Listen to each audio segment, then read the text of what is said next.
Welcome back to Naganjali చిట్టి vlogs. ఈరోజు అది అటుకులతోటి దోశ చేశానండి, స్పాంజ్ దోశ. ఇది ఎలా చేశానో మన ఛానల్లో చూడండి. ఇగో ఎంత స్పాంజ్ ఉన్నాయో చూడండి. ఇగో ఇలా ముందుగా ఒక 2-3 గంటల ముందు కొన్ని బియ్యం, 1 కప్పు బియ్యం నానబెట్టుకోవాలండి. దోశలకి ఇట్లా నానబెట్టుకొని పెట్టుకోవాలి. ఇవి నేను 2 గంటల ముందు నానబెట్టిన. ఇప్పుడు దీంట్లో ఒక అరకప్పు అటుకులు, ఇవి శుభ్రంగా కడుక్కోవాలి 2 టైమ్స్. ఈ విధంగా కడిగి పెట్టుకోవాలి. ఇప్పుడు దీంట్లో మనం 1 కప్పు అది ఉప్మా రవ్వ,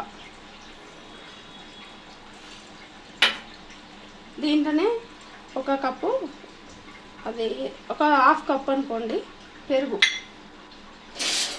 ఇది పుల్లటి పెరుగు అయితే మంచిగా అది స్పాంజీ లాగా వస్తుంది దోశ. ఇది మంచిగా ఒకసారి ఇట్లా కలిపి పెట్టుకోవాలి. కొన్ని వాటర్ వేసుకున్నాం ఇలా.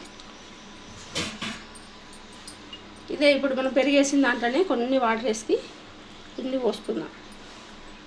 ఇది కొంచెం నానాలి. ఈ అటుకులను ఈ రవ్వ నానితే మనము మిక్సీ పట్టుకోవడానికి బాగుంటుందండి.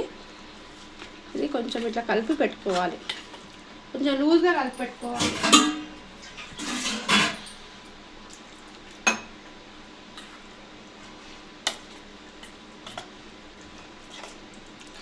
ఈ విధంగా కొంచెం ఇట్లా కలిపి పెట్టుకుంటే అప్పుడు అది మంచిగా నానుతుంది. ఇప్పుడు దీని మీద ఒక మూత పెట్టేసుకొని ఒక 5 నిమిషాలు నానబెట్టుకోండి. ఈ విధంగా ఇట్లా గట్టిగా అవుతుంది కదా, మంచిగా నానింది. ఇప్పుడు ఈ నానిన దాన్ని మనం ఇప్పుడు మిక్సీలో వేసుకోవాలండి.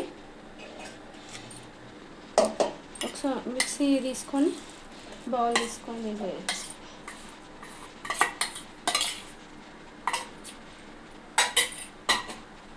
ఇప్పుడు మనం ముందు బియ్యం నానబెట్టినాం కదా, ఈ బియ్యం కూడా ఇందులో వేసేసుకుందాం. ఇవన్నీ మెత్తగా గ్రైండ్ చేసుకోవాలి. మిక్సీ పట్టుకుంటే మంచిగా మెత్తగా అది దోశ కూడా సాఫ్ట్గా వస్తుంది. మొత్తం ఒకసారి వేసేసుకుందాం. ఈ విధంగా స్మూత్గా పట్టుకోవాలండి. ఇప్పుడు ఒక గిన్నెలో తీసుకుందాం దీన్ని.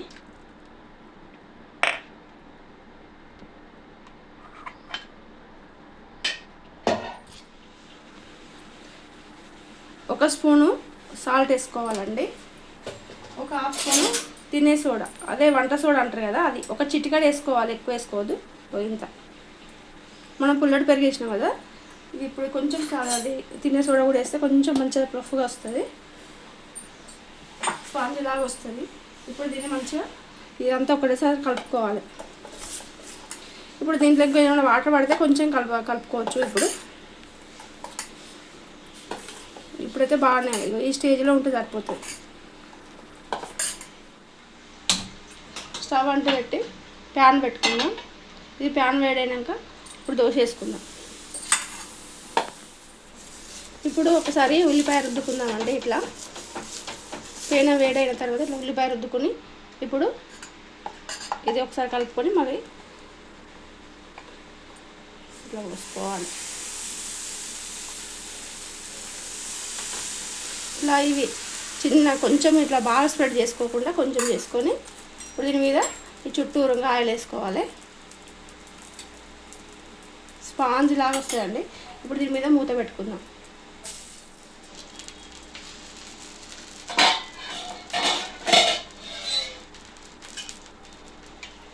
ఇప్పుడు దీన్ని రివర్స్ వేసుకోకుండా ఏం లేదు, ఎందుకంటే మనము దాని మీద పెట్టినాం కదా.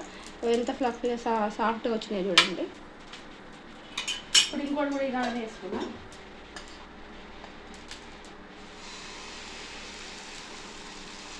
ఈజీగా పిల్లలకైతే పొద్దున ఈజీగా చేసి పెట్టచ్చు. ఒక 2 గంటల ముందు బియ్యం నానబెట్టినామంటే మిక్సీ పట్టుకోవచ్చు, ఏం లేదు. 1 కప్పు అటుకులు, 1 కప్పు ఉప్మా రవ్వ. ఇప్పుడు మళ్ళీ ఒకసారి మూత.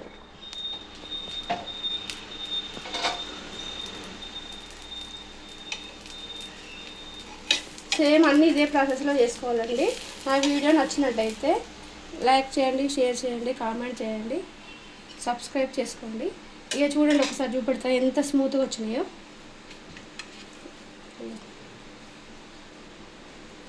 ఈ విధంగా స్పాంజ్ ఇలా ఉంటాయి దోశలు. ఈ విధంగా చేసుకోండి.